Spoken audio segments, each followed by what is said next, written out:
Oh, trendsetter. I love doing episodes like the one we're about to do, man. There's nothing like talking to special guests. And here on the HSP podcast, you got a tremendous guest for you coming up. Now, obviously, a lot of people relate music to their childhood, and a lot of wrestling fans relate music to their childhood as well. The theme songs of the wrestlers. You've got also two now, rock and roll themes that you can also associate with the wrestlers too. But Mhm. nothing like nowadays when you can think of an event or WrestleManias or something that just attaches you to one song. And always wanted to have this group on, Rev Theory, of course, making headlines when Randy Orton made his return, and obviously voices. And they just had a long list of hit songs too. Of course, Light It Up was the theme song to WrestleMania. So we're happy to be joined by Julien Jorgensen, guitarist for Rev Theory. He'll join us in just a few seconds, but I'm going to just tell you here. The High Spot Podcast is brought to you by Fast Break Coffee, and you're watching us on the Give Us a Shot Network. I am Jeff Martin alongside the Trendsetter. Give us a like and subscribe because you're not going to want to miss this episode. And now, Trendsetter, as the anticipation arises, let us introduce to you the guitarist for Rev Theory, Mr. Julien Jorgensen. What's going on, man? How you doing? Thank you for coming on the show. Hey, brother. Thanks for having me. It's awesome. How you doing, man? How's everything? I'm chilling, brother. I'm chilling. The sun is out in Canada, so things are thawing up a little bit where I live, up on the West Coast, and vibes are pretty high right now, man. So obviously, wrestling fans are so loyal, and they, honestly, you do something in this business, and you do something where you contribute, and you basically have a fandom for life from the wrestling fans. And obviously, you guys are very synonymous to the wrestling world because you guys are the entrance theme music to Randy Orton. So we're going to talk a lot about the origins of Rev Theory. We're going to talk about just how everything came to be, but obviously Randy Orton is a bona fide WWE Hall of Famer when it's all said and done. And what was it like to, as an established band, to get the call and be like, hey, listen, we want you to maybe contribute to the song? And it's become a staple now because you hear that song and it's something where the fans will rise and they'll sing to the song, and it's just become an iconic song for a pro wrestler. Talk about the origins of how that came about. Yeah, well, we were just doing our thing as Revelation Theory, and we had a record out in 2005, 2006 called Truth is Currency, and we ended up getting a deal with Interscope. And when we did that deal with Interscope Records, we signed on with the Maloof brothers, and they just kind of blew it up, man. The songs that we wrote and the team that we had, just all of a sudden we connected with the WWE, and they said, hey, we love Light It Up. We're going to use it for WrestleMania.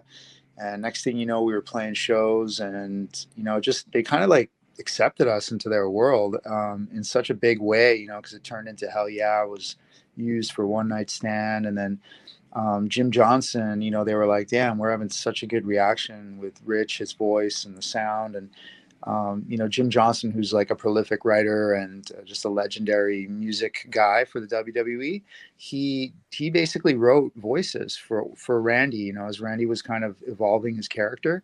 And they're like, hey, we got this idea that we're going to we're going to go dark. We're going to take it to this new place. And we think you guys would be perfect to kind of step into that, to help provide that sonics for him. So we did. And, yeah, man. And that song kind of ended up being what it is, right? Which kind of turned him into the legend that he is. He was always obviously great and prolific and the Viper, but the legend killer and all in between. But he became what he is, like, from that moment on, and that way he stands to the song on the ropes, and it's just iconic, man. Like, it's like something you'd see back in, the Greeks time or the Roman time, like it represents something like so iconic. So to be attached to it and associated with it and to see its longevity has just been it's been such a thrill, Well, there's no doubt music has always been correlated with, obviously everything, but in pro wrestling so much too, because we look at those theme songs connected so much with the performers that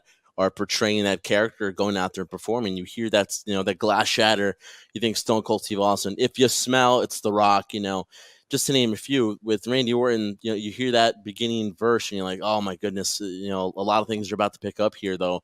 But you talk to me about what goes on there creatively, because again, you're walking in there. I don't know if you guys watch the product a lot, but you're being told in terms of it's going to be for this particular character. You want a certain tone. How many trial and errors go in until you guys finally, you know, come to a collaborative effort where you're like, you know what, this fits for both sides? What's the creative aspect of that when you're trying to come up with the song? I mean, the lyrics are written, but without the music behind it, they're just lyrics.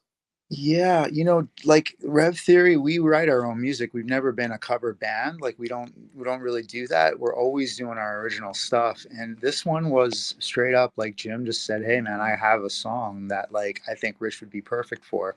You know, I wish I could tell you that we had this crazy collaborative, creative sort of back and forth, but Mm. you know, what he did do is he did give us enough leash to go produce it ourselves. And you know, we were really young at the time and we were just coming up like young lions, and we were like, yeah, let's do it. Like we said yes to anything. And you know, we kind of botched the production, to be honest. So like we were on the road, and I remember trying to do it in Dallas and rent a studio, and like we were in Vegas all hungover, just being like, fuck man, we can't get it, you know.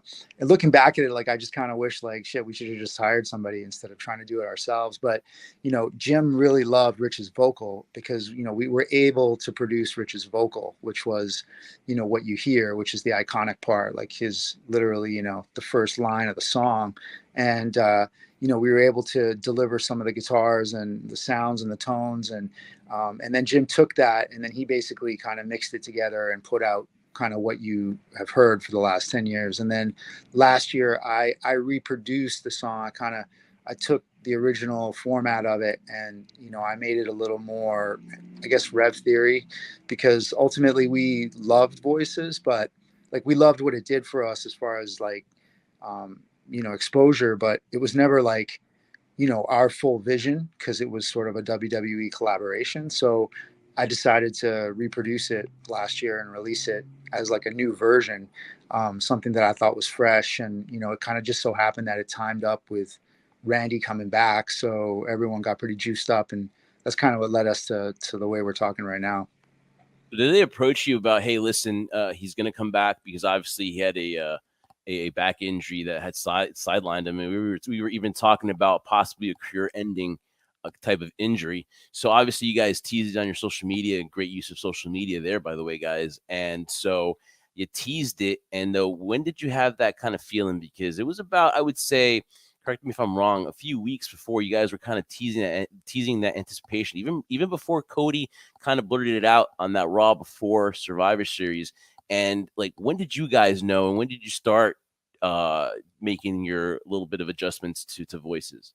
When you look back at your life and you see things that like feel serendipitous, you know, like, oh, you met your wife here, and you know, if you never did this or that at that time, you never would have been in the coffee shop. Or you know, if we didn't play you rehearse in Los Angeles for a certain producer, we would have had our deal. Or you know, if Amy Lee didn't find us on you know, on MySpace in 2006, we never would have got a tour with Evanescence. Like those are those things when you look back and you're like, wow, that just happened. And it just so happened that I literally just said, I want to record this song. I hadn't watched wrestling for a few years. I had no idea Randy was even hurt. I had no idea what was going on. I just said to myself, this song needs to be better. It needs a new version. I'm like, because that's how I felt. So whatever was guiding that just so happened to line up with the fact, like, I wish I could tell you we knew. I wish I could tell you that but it's almost crazier that we didn't know, because once we released it, everyone's like, do they know something? And we were just like, yeah, do we know something? And we were kind of like, shit, we should start trolling ourselves, bro. So we did. We started trolling ourselves, and we thought it was hilarious because people thought we knew. People thought we were in on it. And, you know, I hate to break it to people out there, but it almost makes it for a funner story, the fact that we had no idea, and the fact that there was an inner vision that kind of pushed that to come out. And I think that's a greater picture kind of thing. I think, like, you know, we get pushed and moved to do certain things that are kind of beyond our control sometimes. And it just so happened that it lined up because of that. I feel like because I didn't overthink it, or because we didn't know something. And then we were let in on it. And then obviously we rode that wave all the way till he came out. Cause we literally were like, shit, is he done? Like, he might be done. We don't even know if he's coming back. Like, we were like, everyone's hoping he's coming back. And then he finally came back, and he was just like jacked, like 20 pounds heavier. He looked awesome, just as good, if not better. Like the guy's a legend, you know what I mean? And we were just like, this is awesome. You know, we couldn't have been happier. You know, It's funny how things work themselves out that way, right? Where it's just like it's timing, it's never planned, but just so happens to be a coincidence where all those things happen on the same level where you're like, oh wow, you know, we didn't know what was going on with Randy to the point where, hey, it works now. It makes sense. This new version of the song with a new version of Randy Orton that came out at the Survivor Series where the crowd was just going crazy. Yeah. Also, I love the new version of it where it just felt like more diabolical. It felt like Yeah. tougher and like more like badass type of feel there. But Right. you were talking about before in terms of like you never really did it in terms of wanting to collaborate, or for example, like you said, Jim Johnson wrote the lyrics for you. You guys never really considered yourself a cover band, but we talked about opportunities and things opening up. Like when you did something like that, like how many more doors opened up for you guys as a band? Because you know when you have your song being played on WWE programming, it's just getting so much exposure from all over the place. I can only imagine the you know the callbacks of people wanting to reach out and collaborate with you guys. What was that process like when you finally initially did it for Randy, and then it was out there? What was that like for the band in terms of people probably reaching out to you that you've never heard of before? You know, when things are happening for you at certain times, and you know you're thinking we're going to be Guns N' Roses, right? I mean, you're in your mind, you're on the way up. And when we were on the way up, we thought to ourselves, well, Motley Crue and Guns N' Roses, they never did a cover song for a wrestler, right? So, you know, our like honestly, we couldn't remember why we were wrestling fans. Like, I grew up, there was a passionate love affair with wrestling from probably 7 till 12 years old or something, where saw Hulk Hogan defeat the Sheik, right, in '84, and Hulkamania be born, and all the way up into Bret Hart, into the Stone Cold years. Like, what I'm saying? Like, but what happened was, once we kind of got caught up in it there, we didn't want to play the song. For some reason, we didn't take advantage of any of that. And that's all hindsight. Hindsight's 2020. So when you're looking back, you're kind of like, because you're thinking, well, that's not the song that's going to break your career, right? You don't think about it like the way you look at it now. It wasn't iconic the first 2 or 3 years. Like, it was becoming iconic. So was Randy, right? So when we're becoming, in our minds, iconic, and he's becoming iconic, at that time, we don't think we need it, right? And so the doors and the opportunities that could have and should have been open for us, if we had just embraced it, right, played it live. We never played it live. We played it live like once, when he came out in WrestleMania. We played it live a couple other times maybe, but like, it was just one of those things where, like, I wish I could tell you, like, man, that song, like, it opened this, it opened that, it did that. And the thing is, that's kind of why I decided to re-record it in the more diabolical, which is a great word for it. That's the reason I did that, is because I thought to myself, we're older, we're wiser, we're a little more like humbled by, the grace of something that has that type of staying power. And, you have to sort of like respect and honor that type of stuff. So, and we didn't do that when we were full of piss and vinegar, and full of ourselves, probably when we were at our peak from 2007 to 2014, when things were kind of popping off. And so, yeah, the doors that are being opened now because of it, they still exist. So you're asking me that, it actually, the residue of that and the reverberation of it is actually helping catapult this song, our version of it, into a worldwide known song. And he hasn't even used it yet. The WWE, they're not saying you can't use it, but they're saying, they kind of want to own everything, right? The WWE is kind of like, that's their style. So, and we were kind of like, well, the truth is they own that song. So it maybe gave us exposure, but we didn't get $1 from it, right? So, not saying that we make music only for money, but after 15 years, you kind of want to say, hey, people know us for this song. We should at least get, some royalties from it. So that being said, like, all of that is factoring into what's happening now, which is, we're getting a lot of recognition from Randy's bass, and guys like you and the whole, and we're in a way better position to field it and talk about it and just be honest about it, So, yeah, I wish I could tell you there was this crazy, oh man, you did this and that, and it probably would have, but that's kind of the truth of it, And yeah, I'm here to just not sugarcoat anything for you guys, but Yeah, but it's interesting though. Like I said, like for example, when CM Punk came back, there was an issue where he came back with an alternate style uh living color yeah, to it was remastered, and right, the funny thing was that they also did a remastered and they teased it coming out, and wrestling fans were trying to connect the dots. We're saying, oh, CM Punk coming back at Survivor yeah, Series, and then you guys had done a remastered. So like from that aspect, the wrestling fans want to solve everything. They're like Sherlock right, Holmes. They want correct, to connect the dots and be like, oh, he's done. So when you guys coincided that a week after that, uh, they had done alternate song to CM Punk's, well, everyone's like, wow, they're both gonna the debut. Everybody wants to find that hidden secret or that the solution, and that was crazy though. And your WrestleMania experience though, not only that, but Light It Up, man. That was in a stage where WWE was in their kind of ruthless aggression stage, or they're just mm, coming off of that and they're going into this form where these songs you would relate to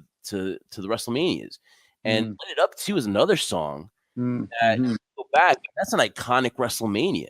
mm-hmm, That was Ric Flair's last match. yeah, Edge was a great match as well. That's a very great WrestleMania, and you kind of are the voices, no pun intended, for that WrestleMania as well. So you in the pantheon of wrestling history, you guys mm, have gone above and beyond with your contributions because those songs are going to live forever.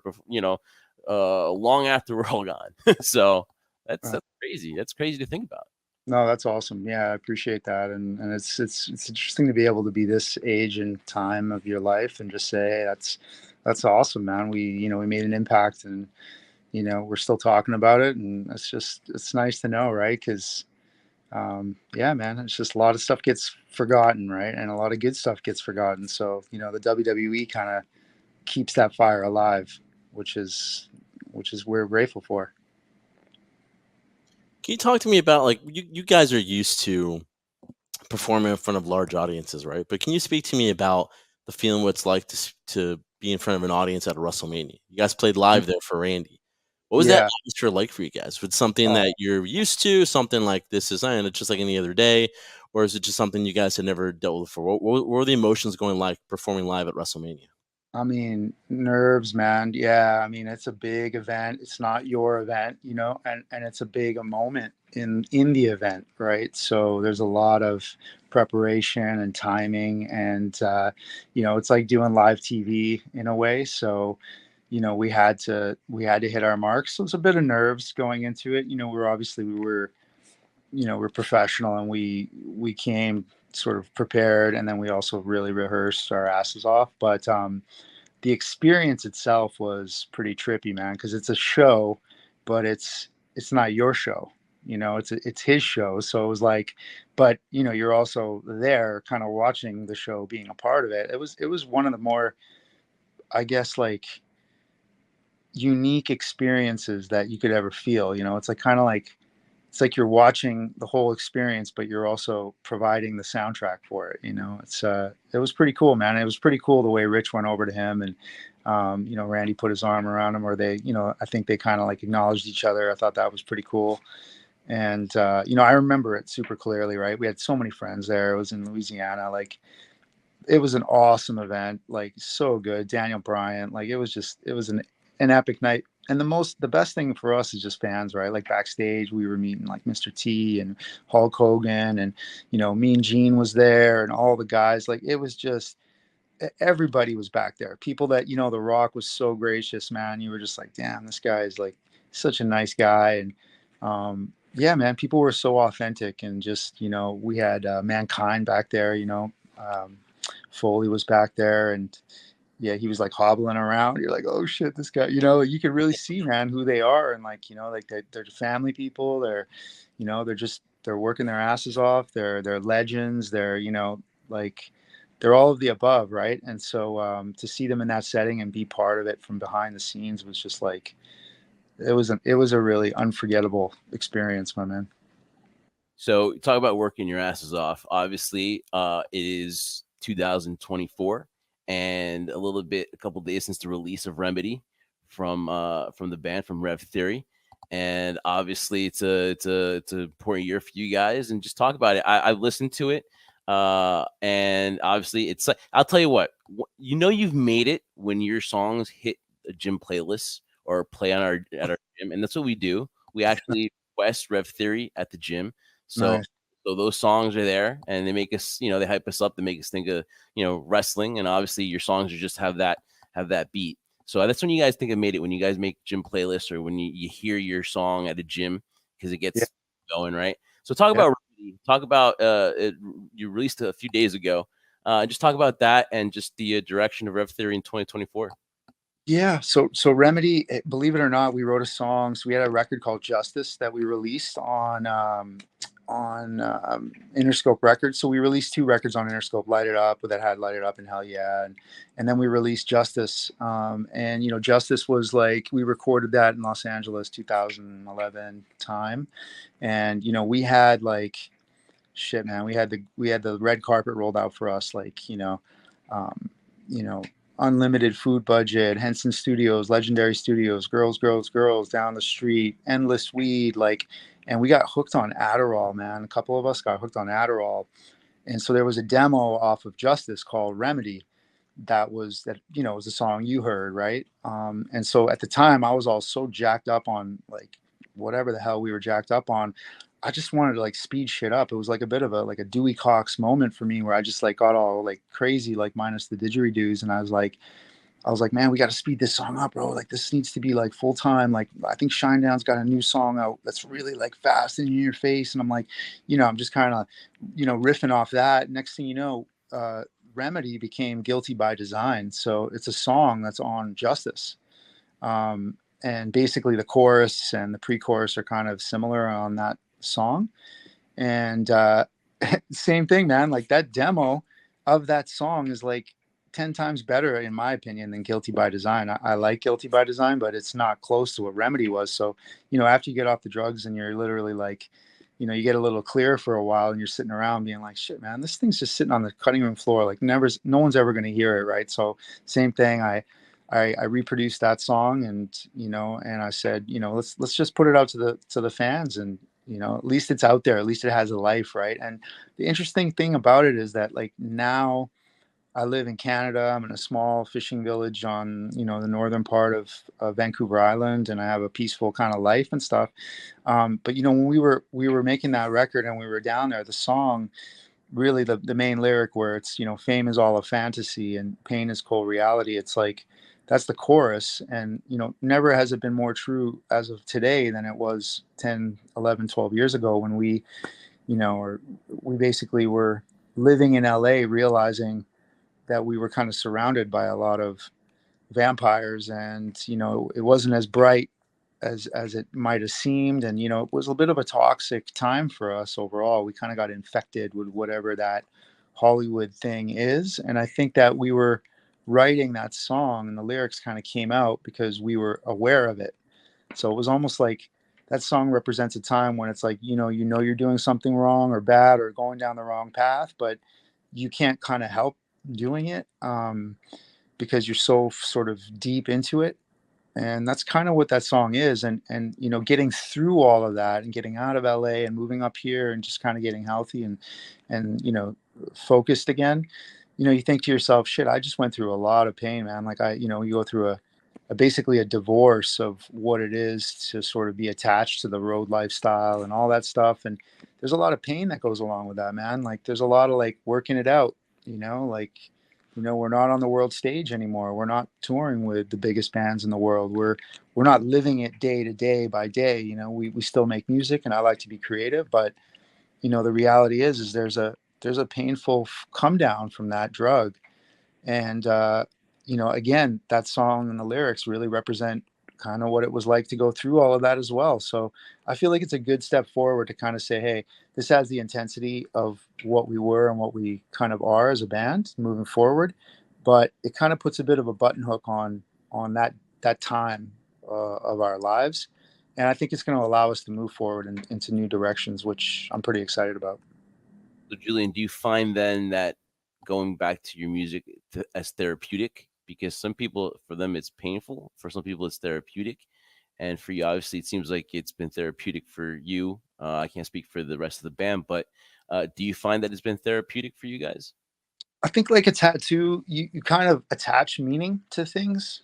I think like, something is what you attach a meaning to it to be. It's not, so like you said, some of the guys it could hurt, some of the guys it could help. And, I try to find a positive perspective on everything, or at least, I'm working to be that way. And I think like, especially when it comes to music, like same thing with voices, right? Like you may have an opinion of the production of the original one, which I did. I didn't like the production because we didn't produce it, right?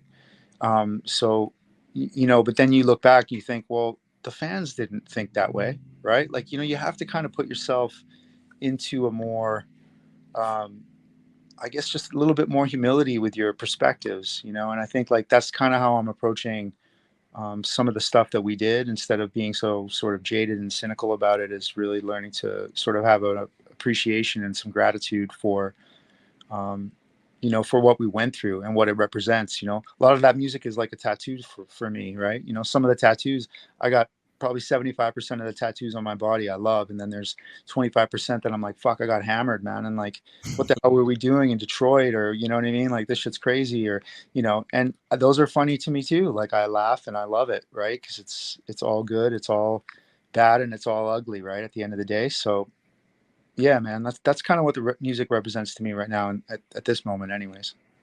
It's funny you mentioned tattoos, right? Every tattoo has a story, whether it's good or bad. Like it's always a story behind something. So it's Yeah, always a reminder of basically where you were at that time, particularly when it happened, though. But something I've always appreciated and admired about musicians and pro wrestling, as one of my passions that I love a lot, that I sometimes live vicariously through, is that it's the similarities between the two. I mean, life on the road when you're starting off, you're playing in dive bars, for example, or you're performing in front of maybe 10, 20 people, right? And so it's like, it's really, do you really want to do this or not? And you're always on the road. And you kind of alluded to it before in the beginning, where like retrospectively, I'll edit this part out. Yep. I was getting to something good too. Very good too. I liked it. I like where you're going. so sorry, buddy, sorry about that. It's all right, no problem. Yeah, okay, so you're saying, yeah, about the similarities about wrestling and music. Yeah, I mean, you guys are constantly on the road, constantly Yeah, traveling. yep, Wrestlers go 300 days a year, going about this crazy cycle of being on the road. You yeah, said it yourself retrospectively, looking back, hindsight 2020, when you talked about the importance of, or the significant impact of what voices presented on the long run, obviously looking at it now as opposed to when you did it then.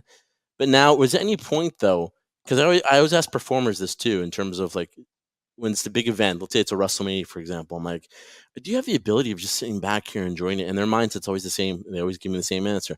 I can't enjoy it right now. I'm too focused yeah, on what I need to do. I'm looking yeah. forward to the next thing to do. Is that the same mentality you guys had when you guys were constantly on the road producing music? It was always more like, as great as this moment was, or is the significance of this moment, let's say performing live at WrestleMania, right? For you guys, what's the next thing? Did you allow yourself the ability to enjoy certain moments, or was it only after that where you guys kind of went through this healing process of now appreciating what you had done, that actually happened for you? Probably the latter. Yeah, I think in the moment there's probably a lot more. There's sobriety now. I'm sober, and there's a lot of clarity, and there's a lot of gratitude that comes from just breathing sober air. So I feel like whatever happened at the time, there's probably moments that you feel like, wow, that's like, but it's like any drug, you kind of don't want it to end. And I don't know, I wasn't able to completely appreciate it. I think personally, I think you mix it with partying. I think like partying means celebrating, but when partying becomes full time, you can't really.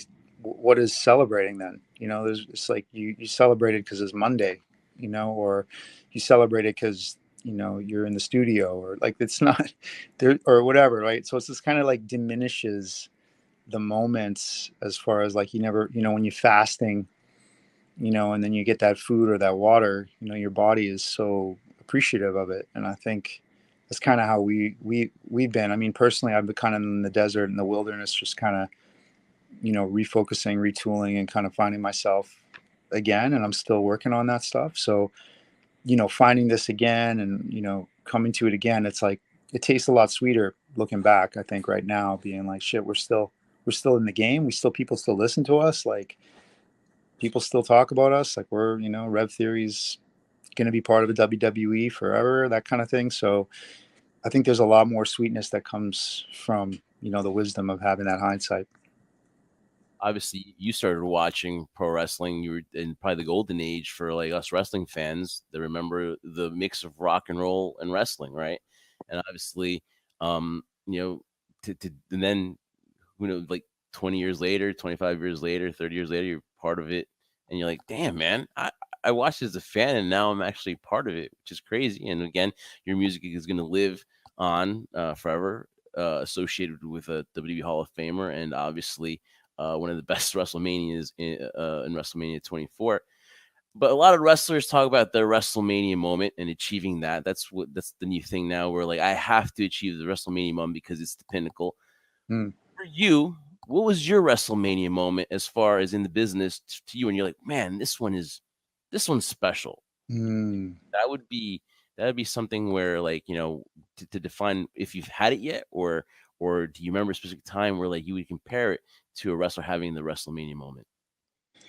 Shit, that's a great question. It's a really good question. I mean, I think like, you asked, do we appreciate it? I think like when we did WrestleMania, in Louisiana, I think there we really started to kind of think, wow, this is a fantastic, we're really lucky to have this experience, as fans and just human beings being allowed to sort of be part of it and be backstage and contribute to it. I think there was a bit of a awareness at that time, because there was enough separation from sort of the crazy times, so I think I want to say, like, as an adult, that one for sure, which was the one we played in Louisiana. And then as a kid, I mean, shit, I've been watching so many of these biographies, like seeing like Roddy Piper's biography, watching Bret Hart's biography, like Great documentaries. They're amazing documentaries. Randy's was amazing too. That one. I'm literally, it's on, like, I can't believe I haven't watched it yet. Like, I'm watching it tonight, like, because I know it's out, and I'm gonna watch it tonight because I heard it was out. So, but yeah, I first started down the rabbit hole of all the original guys, and it just brought me back to that time, man. Like the Roddy Piper time, and like Hogan and King Kong Bundy and Big John Studd, and like those times, man. Like Andre the Giant, like you're talking iconic, man. Like the hit, whatever that time was. And I know it got crazier. I know Stone Cold took it up to another level. But as a child, and when they're larger than life, like that's when it infected me in a way that was like, man, like that was I Am a Real American, man. That song, like if you think about that song, you can think about Voices, like, and you think about kind of how far things have evolved, and you think about Triple H's song, and Motorhead, and you got like Shine Down, and Batista's song. Like the songs have gotten, I think, considerably more badass over since the beginning. And even though I Am a Real American still stuck in my soul, but yeah, man, maybe that like 84 to 87 time, WrestleMania 3, 2, 3, 4. Like I had tickets to see it when I was little, when they did a satellite pay-per-view where you just go to the arena and Closed circuit in the movie. Closed circuit, yeah. So those times were probably we're really showcasing our age here now on this podcast. I mentioned MySpace before, and I was like, I don't think a lot of people are gonna get that. We're like, hopefully you guys remember what MySpace was, but yeah. I just want to follow up real quick. You talked about Batista, you talked about Triple H, and obviously Motorhead, awesome band, right? Actually, the funny thing is that's how Brian, the trendsetter here, actually got me into that kind of music because of wrestling. So the Limp Bizkit's My Way, again, an iconic theme for the Rock and Austin rivalry. He got me into rock music because of the wrestling theme songs and stuff like that. So my question to you is, you talked about Batista, Triple H. If there's a guy currently or somebody that you knew back then when you obviously were on the scene, who would you have wanted to written another song for? Oh man, that's a great question. Snap, man. Huh. Who's coming to mind? Shit. I It mean, could be anybody, any era. Too. Yeah, anybody. Oh, any era? Yeah. I mean, probably Bret Hart. Oh man. Oh, I can see it too. That guitar riff, this classic guitar riff on the second version of his song. Yeah, I I see you just guys love. revamping that. It was amazing. He's such an artist, man. You know, like the guy's like a true artist. You know, and his story was amazing, man. He's Canadian as well, so I don't know. And he's an artist, man. He literally draws. He's an incredible artist. Like, I would have loved to see what the lyrics would have been to that song.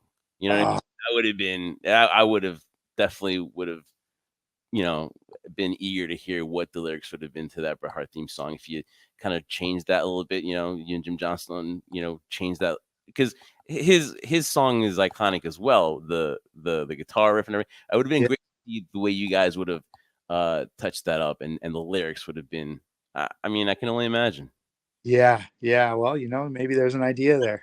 Maybe we could work on that. So, I could have sworn, honestly, just thinking out loud, I could have sworn, one of the classic entrances out there came from a song that I'm sure nobody would have thought would ever become very popular. It's basically a graduation song, but like Macho Man Randy Savage. oh yeah, Versions they could have come out with in terms of instrumental ways. That would have yeah, been an amazing thing for you guys to have done, in my opinion, in terms of whether their lyrics were attached to it or not. I mean, keeping a graduation song is connected to one of the most iconic figures in professional wrestling, the Macho Man Randy Savage. I won't yeah, I won't lie. For my graduation, you kind of have to do when that song plays and you're a wrestling fan. You kind of have to do a little finger twirl and do the little oh yeah, because you just have to if you're a fan, because you'd be doing it injustice if you don't honor the Macho Man during your graduation. oh yeah. His story was amazing. That's such a legendary piece of music too. And there's something about him and Elizabeth and that like whole relationship, and it was like he was kind of able to make it a spectacle, like an event of just walking out. Like it was like you were graduating, just getting to watch him and his entrance. So he kind of like took that music and yeah, he took something that was kind of like not traditionally like badass really, but it made it iconic. And no, it was cool. It was genius, man. I mean, everything I think he did was pretty cool. See, what I love about this is that when we talk about music in general, right? You hear anything, I'm sure you can put your local radio station. There'll be a certain song, whether we're talking about wrestling or not, will make you think of a certain time frame. You hear Mm-hmm. the song I heard, so it makes me thinking back of the '90s or the '80s. I remember where I was. I remember my first car driving. I was playing this song, right? And Yeah. I'm sure everyone growing up, myself included, saw your favorite pro wrestler and was wearing red and yellow like Hulk Hogan. My tag team partner here was wearing the glasses, doing the Macho Man Randy Savage impersonation. When you picked up your first guitar Yeah. and were there in front of the mirror, who were you emulating the most? Of like, this is what I want to be growing up. Well, it was an interesting time, probably 16. I picked it up, which is a little bit late, but not crazy late. But, my first concert I saw was 12, like rock, heavy rock concert. I saw AC/DC, and, Angus came up and Thunderstruck. They were touring Thunderstruck, and he was like, he had one hand up and he was playing, the riff with the other hand. And, it was just like, dude, who is this guy? It's amazing. And he had an SG. So like, I always like thought that guitar looked like the word you used, diabolical. I thought it looked badass and just evil, right? And then Soundgarden came out, and they had a guitar player named Kim Thale, and so it was interesting because I kind of got hit by a few different bands, and the Doors were sort of one of the first bands that I actually really liked, and Robbie Krieger also played a an SG. So when I really look back, all three of those guys really heavily influenced me. And I ended up playing SGs for most of my career. So yeah, like, you know, and I think, like, you know, when I picked up the guitar, it was the 90s. It was probably 92, 91. And, you know, everything from like Nirvana and Pearl Jam, Alice in Chains, Offspring, like, you know, Nine Inch Nails, Tool, like it was just all guitar music, you know? So it was like Jane's Addiction. I mean, you STP, like it could go on and on. It was like, you know, and you kind of, and I really like Dave Navarro, actually, thinking about that. I thought he was pretty badass. John Frusciante, you know, it's just, there's so many guys that you could think. Sorry not to narrow it down, but what it does is it kind of just stirs up that, wow, there was so much at that time when I picked up the guitar that, like, you know, you could have been anybody on a different day, right?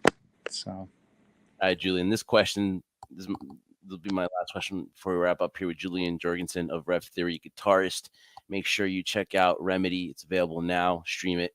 Remember you guys would get like, remember you go by sales and you get the CDs and you get platinum and you go, you know, all that Old stuff. records, Right? exactly. I missed that, by the way. Now now you go by streaming and stuff. So stream it and support Rev Theory wrestling fans because they put out amazing work all the time.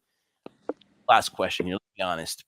I know you love the music and you AC/DC emulated, but let's be honest, right? You wanted to be in a band to get the chicks, right? That was the first thing. That was the first thing. Let's be honest.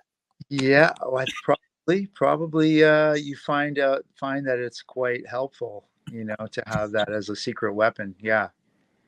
Yeah, especially the guitar, man. That's, you know. Yeah. Yeah. You know, I used to play hockey, actually. I was a hockey player. So I was a bit of a closet guitar player. And I had to move to go to college in Boston. And it was there that I got to kind of like break out of my shell because I could never really, I was a bit of a jock. So, you know, I knew how to play, but I wasn't as good as some of like the, you know, the kids have been playing since they were like 9 or 10, you know? So, but when I went to school in Boston, I met Rich and then we were like, shit, man, it's like these kids singing Pearl Jam. I'm like, let's do this. Right. So we were playing Pearl Jam songs and, um, you know, uh, Silverchair and Bush and, you know, stuff that was popular at the time. And Rich could really kill that stuff. STP, you know, Interstate Love Song. And we'd played some college shows. And I think that's when I really realized, I was like, oh shit, yeah, this is fun. We could have some fun with this. You know what I mean? Like, What position did you play in hockey? I was a forward. I was a winger most of my career, off wing on the right hand side, but I ended up playing center in college. You a Leafs fan or? No, I mean, I'm not really, you know, obviously Vancouver's tough because they've never won. So it's like I've had sort of a love affair, hate with them.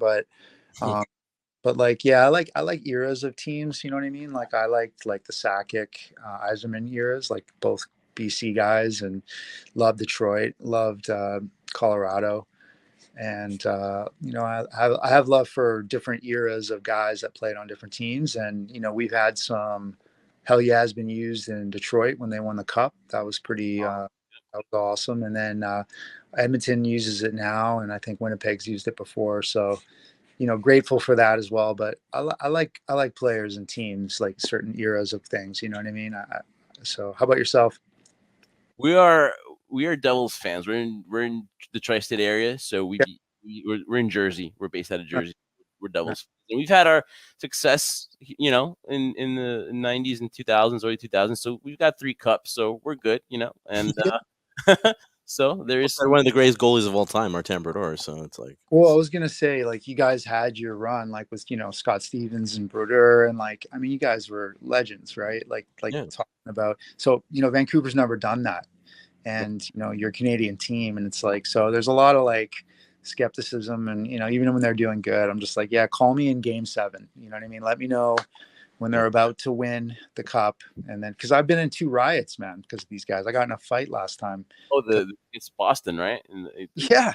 Yeah. I was walking down in Hollywood in Melrose, down on Melrose, and it ended up being, I didn't know it, but it was a Boston fans were there, and then they ended up winning, and they ended up kind of taunting me. I was like one of the only Canadian guys in the place, and you know, I had a few drinks and whatever, and a couple of the Boston guys kept kind of rubbing my head and my hair and stuff, so I kind of pushed one of the guys, and the bouncer kind of threw me out. Next thing you know, the whole bar is like chasing me down the street.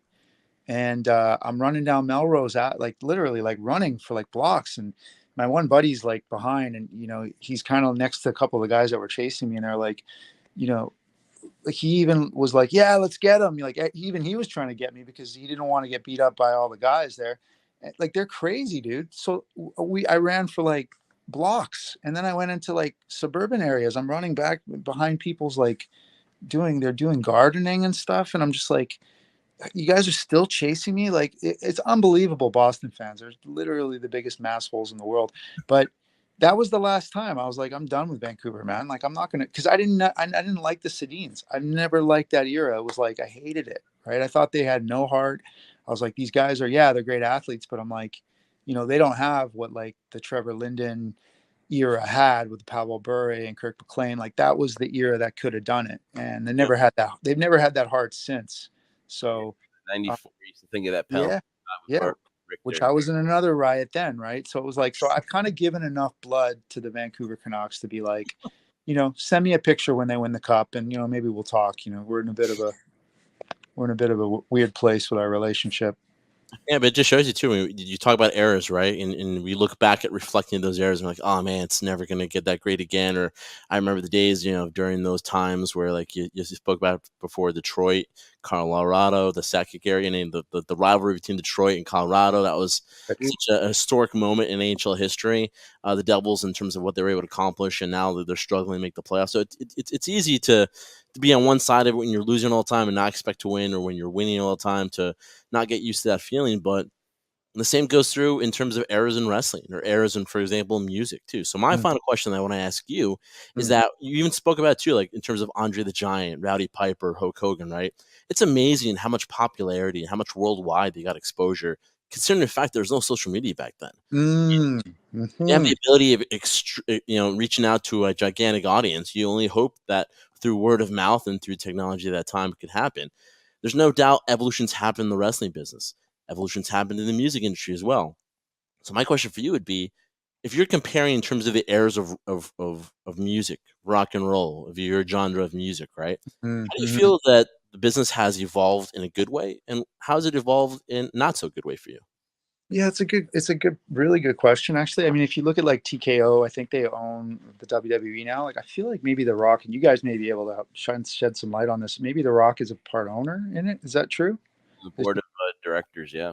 Yeah, because I feel like, he came back to the table. You could kind of see like his resurgence. Obviously, has to be some skin in the game for him to do something like that, where like he's got such a massive world profile, like, and you're talking about like, there's not one person in the world that's not gonna, if they don't already know about the WWE, and just their deal with Netflix. Like, I think the WWE is like reforming, and maybe you guys might know, even better, but like, live events, UFC, like, um, I think anything live, man, people want to be a part of. People want to feel part of a community.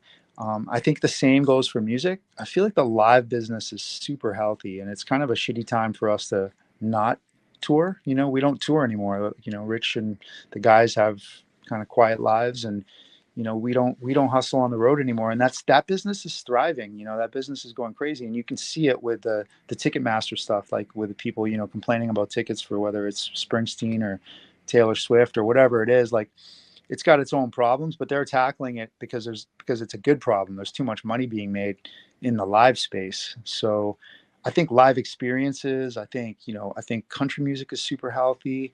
I think music right now is being reinvented.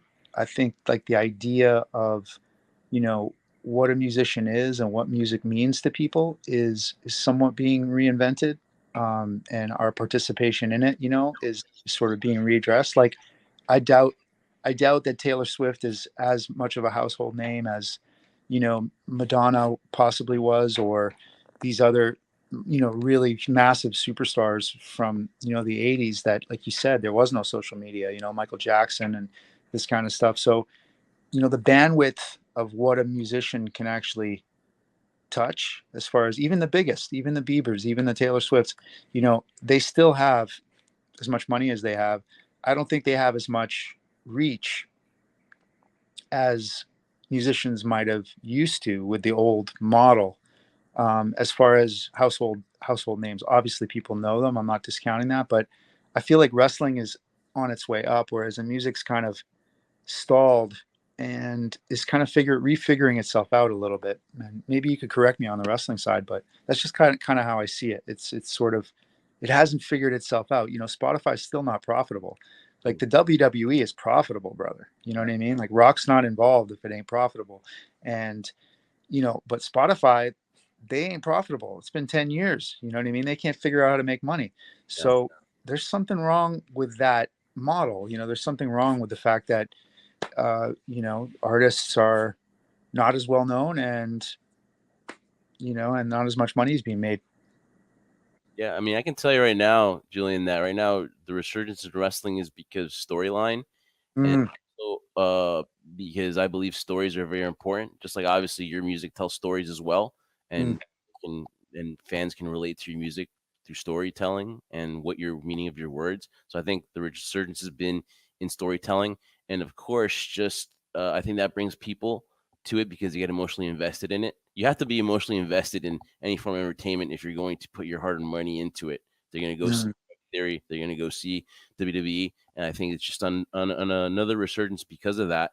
And obviously, they're making money, a lot of money right now, selling out live events. WrestleMania is going to be huge. Randy Orton's coming back. You're mm, WrestleMania. So Philadelphia is going to be great. Now, I want to let you know too that we're going to be at WrestleMania, and we're going mm. to be doing on Thursday. We're going to be doing an all wrestling themed party, which is be all Mm. wrestling songs. It's gonna be for one, it's gonna be all wrestling theme songs. I just Yeah, want to know because you're on here is that we have a Rev Theory playlist that they're gonna play, and we will do a live and we will tag you on it. So yeah, you can just see hundreds of wrestling fans jam into your songs, and yeah. and you can just like be that damn man, we really made a dent in for the wrestling fans. So I just want to let you know that as well. So we're definitely going to tag you up on that on that weekend of WrestleMania. I think that's such a great idea, man. We'll be, you know, happy to be a part of it any way we can. And thanks, man. No, that's awesome. And I think that's a really cool concept that I've been floating this idea for a while, where it's like, you know, we should be following the WWE, the tour, right? Like wherever they are, we should have a music sort of Uh, experience. that You is that is not a bad idea. I know? would I would definitely I would So, definitely well, also another bad idea too is that with these parties. I'm sorry, I do mean to interrupt Jeff sometimes because he rambles on and on all the time. Yeah. All But good. the fact is that you spoke about it before in terms of we're going to a party that has wrestling theme songs with an old version, their own twist to it, which people just they love, they connect to, right? I would love to hear your version of what a Bret Hart theme song would be. Mm, That would just be so awesome to hear. Down the yeah. road, obviously, if that's something you guys choose to do that would be awesome. I'm sure Brett would appreciate it. Oh Yeah. yeah, definitely. Even if you get on the guitar and you do it, I'm telling you, man, wrestling fans are loyal.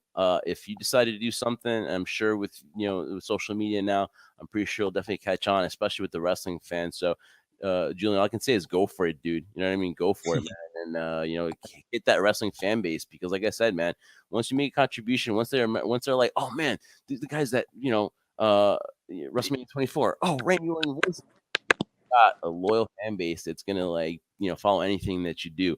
And again, go stream Remedy by Rev Theory. And you know what? As far as live touring, you know what? In the wrestling business, we're gonna say the same thing. Never say never, right? And definitely would love to have you back on down the road, man, because it's just been a great, not even an interview, dude. It's been a nice little conversation. And we thank you for your time, dude. And again, Julien Jorgensen, guitarist for Rev Theory. Follow him on social media at Julien Jorgensen and follow Rev Theory on their Instagram at Rev Theory Official. Thank you so much, man. Yeah, brother. Thank you, man. Appreciate it, guys. It's been a pleasure. All right, Trendsetter, man. What a great interview with Rev Theory. Light it up. Voices. I mean, come on. They are iconic band. And like I said, I hope it's never say never that one day we get Rev Theory touring again. That'd be great. But what do you make out of the whole interview with Julien? It's just a great conversation to see basically where it all started, the experiences going through this. Because you even said yourself during the interview when you get approached by something like this, hindsight, you don't know what's going to be the impact it's going to be because.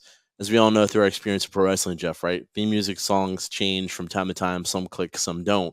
For some reason, that one clicked iconically for Randy Orton. Now I can't even think. I know he's had theme songs before in the past, Evolution, and then Burn in My Light, that song too. But I think this song is synonymous with him spoke about some of the iconic theme songs in wrestling history too.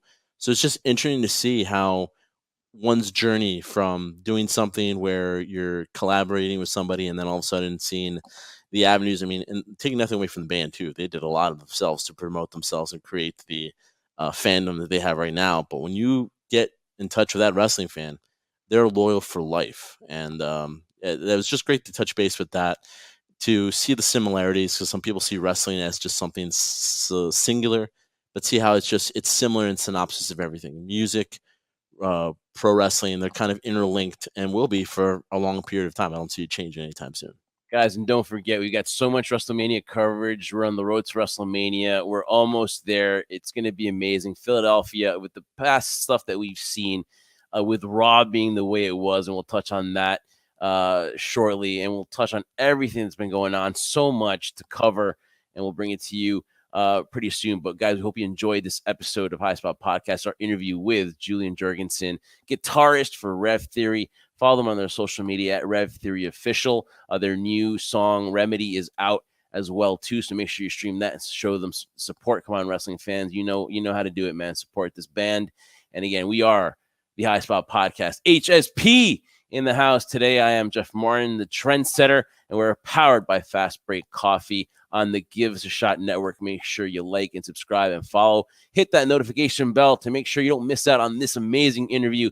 And our WrestleMania coverage, our full coverage begins this week, heading into WrestleMania on Saturday and Sunday. And of course, we will keep in touch. We'll touch base on everything that was going on, announcements going on. So follow our social media at High Spot Podcast. Trendsetter closes out because we've got so much more for you guys down the road shortly. Guys, hope you liked that episode. Many more to come down the road. And remember, on this road to WrestleMania, we do this for one reason and one reason only. We do this for you, the crew. I hear voices in my head. They talk to me. Well, I can't do it like that, man. But you get. Don't quit your day job, Jeff. I won't.